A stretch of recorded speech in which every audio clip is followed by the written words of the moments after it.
ദൈവകാരുണ്യത്തിൻ്റെ ഉപകരണങ്ങളായി മാറാം. ലോകമെമ്പാടുമുള്ള രോഗികളെ സ്മരിക്കുകയും അവർക്കായി പ്രാർത്ഥനയും ബോധവൽക്കരണവും ഉണർത്തുകയും ചെയ്യുന്നതിനായാണ് 1992 വിശുദ്ധ ജോൺ പോൾ രണ്ടാമൻ പാപ്പ കത്തോലിക്ക സഭയിൽ ഫെബ്രുവരി 11 ലൂർദ് മാതാവിൻ്റെ തിരുനാൾ ലോക രോഗി ദിനമായി ഔദ്യോഗികമായി പ്രഖ്യാപിച്ചത്.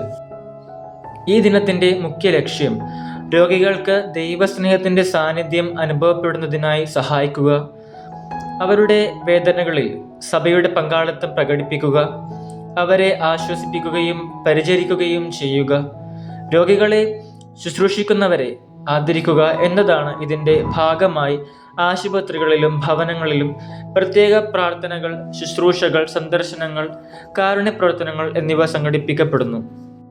യേശുക്രിസ്തു രോഗികളോട് കാണിച്ച സ്നേഹവും സൗഖ്യദാന ശുശ്രൂഷയും കാരുണ്യത്തിൻ്റെയും സേവനത്തിൻ്റെയും മാതൃകയായി ഇന്നും സഭയിൽ നിലകൊള്ളുകയാണ്.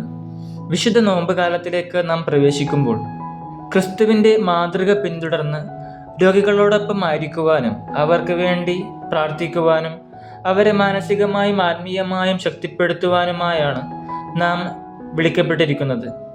ഇതുവഴിയാണ് നമ്മുടെ സമൂഹത്തിന് യഥാർത്ഥ ക്രിസ്തീയ സാക്ഷ്യം നൽകുവാൻ നമുക്ക് സാധിക്കുന്നത്. രോഗികളോടുള്ള ഒരു ചെറിയ കരുതലും സ്നേഹമൊഴിയും പ്രാർത്ഥനയും അവർക്ക് വലിയ ആശ്വാസമായി മാറുന്നു.